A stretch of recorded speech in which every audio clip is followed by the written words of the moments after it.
நம்ம ராவோட main event வந்திருக்கும். மெயின் ஈவெண்ட் என்னன்னு கேட்டீங்கன்னா historic match Seth Rollins vs CM Punk. இவங்க ரெண்டு பேருக்கான மேட்ச். ஃபர்ஸ்ட் இந்த மேட்சுக்காக யார் வரான்னு கேட்டீங்கன்னா செத் ரோலின்ஸ் ஒரு வித்தியாசமான ட்ரெஸ்ஸோட வராரு. அவர் ஒவ்வொரு வாட்டியும் வித்தியாசமான ட்ரெஸ்ஸோட தான் வராரு. இந்த வாட்டியும் வித்தியாசமான ட்ரெஸ்ஸோட வந்தார். அதுக்கப்புறம் சிஎம் பங்க் வராரு. சிஎம் பங்க் எப்போதுமே நார்மலாக வர மாதிரி ஒரு பிளாக் கலர் ஹூடியோட போட்டு வந்துட்டாரு.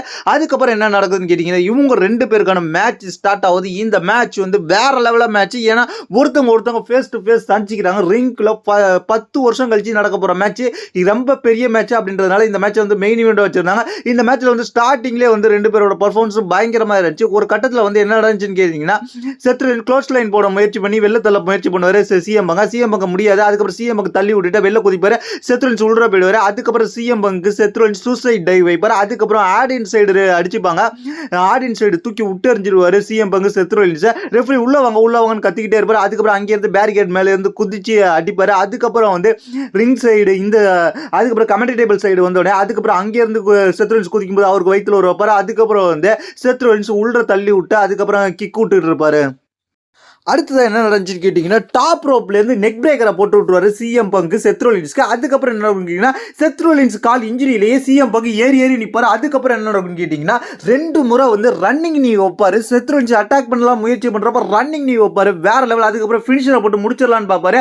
அந்த இடத்துல தான் ட்விஸ்ட் நடக்கும். என்ன நடக்குன்னு கேட்டிங்கன்னா CM Punk finisher go to ஸ்லிப்பை ஜிடிஎஸ்ஐயே செத்ரோலின்ஸ் போட்டு விட்டுறாரு. அதுவும் பர்ஃபெக்டாக போட்டு விட்டுறாரு. போட்டு விட்டோன்னே இதெல்லாம் வேலைக்காவது நம்ம ரிங்கில் வரதா தோத்துறோம்னு சொல்லி சிஎம் பங்க் வெளில போய் கிடக்க. அதுக்கப்புறம் கீழே வந்து சிஎம் பங்க் தூக்கலான்னு வரும்போதே சொல்லுவாரு ஆடியன்ஸ் இங்க யாரு நான் தான் கேத்து என் பாட்டு மட்டும் தான் பாடணும் அப்படின்னு சொல்லுவாரு. அது மட்டும் இல்லாம சிஎம் பங்க் உள்ள வந்து செத்ரோலின்ஸ்க்கு அவரோட ஸ்டாம்ப் பினிஷரை போட்டு முடிக்க. அதுக்கப்புறம் என்ன நடக்கும்னு கேட்டீங்கன்னா திருப்பி ரெண்டு பேரும் பயங்கரமா அட்டாக் பண்ணிப்பாங்க. பயங்கரமா இருந்துச்சு இந்த மேட்ச்ல. அதுக்கப்புறம் ரெண்டாவது ஜிடிஎஸ் செத்ரோலின்ஸ்க்கு சிஎம் பங்க் செத்ரோலின்ஸ் கனெக்ட் பண்ண அப்பயும் வந்து முடிக்க முடியாது.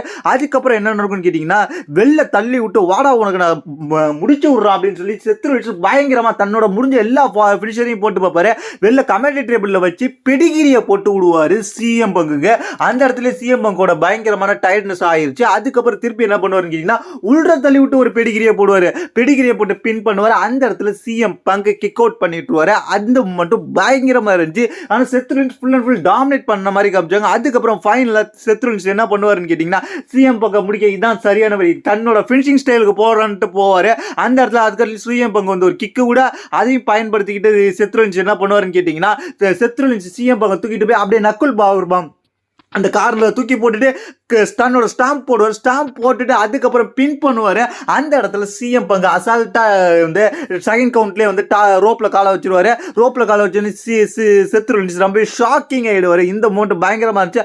அதுக்கப்புறம் என்ன நடக்கும்னு கேட்டிங்கன்னா இதுதான்டா சுச்சுவேஷன் சொல்லி மேலே டாப் ரோப்ல இருந்து செத்ரோலின்ஸ் வந்து தூக்கி அடிக்க. அதுக்கப்புறம் அதை பயன்படுத்திக்கிட்டு சிஎம் பங்க் தன்னோட ஃபினிஷர் ஜிடிஎஸ் போட. அதுக்கப்புறம் திருப்பி இன்னொரு ஜிடிஎஸ் போட்டு 2 ஜிடிஎஸ் தொடர்ச்சியாக போட்டு செத்ரோலின்ஸ்க்கு பிளட் வர வச்சு இந்த மேட்சை முடிச்சு சிஎம் பங்க் வின் பண்ணிட்டாரு. ராவோட மெயின் ஈவெண்ட் வேற லெவலில் இருந்துச்சு. இதை பத்தி உங்களோட கருத்து கீழே கமெண்ட்ஸ் பண்ணுங்க. தேங்க்ஸ் ஃபார் வாட்சிங்.